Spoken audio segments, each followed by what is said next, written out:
Muhammad Ali, the greatest, a fascinating biography. Float like a butterfly, sting like a bee. His hands can't hit what his eyes can't see. Muhammad Ali, early life and amateur career.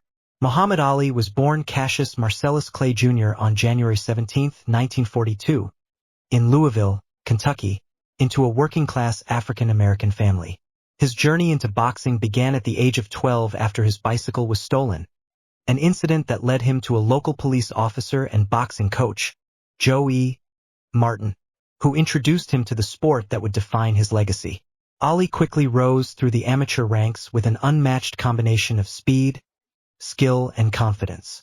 His most notable early triumph came when he won the light heavyweight gold medal at the 1960 Rome Olympics, showcasing to the world a rising star destined for greatness. Professional career and rise to stardom. Turning professional shortly after the Olympics, Ali's talent was undeniable. With a unique fighting style marked by quick footwork, powerful jabs, and an ability to predict and dodge punches, he became a media sensation and self-proclaimed the greatest. In 1964, at just 22 years old, he shocked the world by defeating the feared champion Sonny Liston to become the world heavyweight champion. Soon after, he made two major announcements. He converted to Islam and changed his name from Cassius Clay to Muhammad Ali, symbolizing a new identity and spiritual path. Courage beyond the ring, Vietnam War, and exile. Ali's greatness wasn't limited to the boxing ring. In 1967, at the peak of his career, he refused to be drafted into the U.S. Army, citing his religious beliefs and opposition to the Vietnam War. His iconic statement, "I ain't got no quarrel with them Viet Cong." This decision cost him dearly. His boxing license was suspended, his titles were stripped, and he was banned from the sport for 3.5 years during his prime. Yet, it elevated him from athlete to global symbol of resistance and civil rights. Legendary comeback and iconic fights. Ali returned to boxing in 1970, and though his style had slowed, his intelligence, strategy, and heart only deepened. He fought in some of the most iconic bouts in sports history. Ali vs. Joe Frazier I. The fight of the century, 1971. Two undefeated champions clashed. Ali lost by decision, but the match was historic. Ali vs. George Foreman. The Rumble in the Jungle, 1974.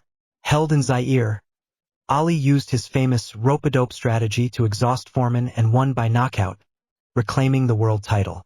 Ali vs. Joe Frazier III. Thrilla in Manila, 1975. A brutal war of attrition. Ali won when Frazier's corner stopped the fight after 14 rounds. He later said, "It was the closest thing to dying that I know of." Ali became the first man to win the heavyweight championship 3 times. Global influence and social legacy.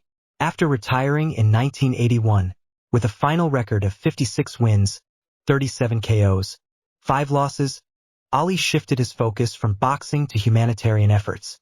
Though he was diagnosed with Parkinson's syndrome in the early 1980s, he remained active in public life.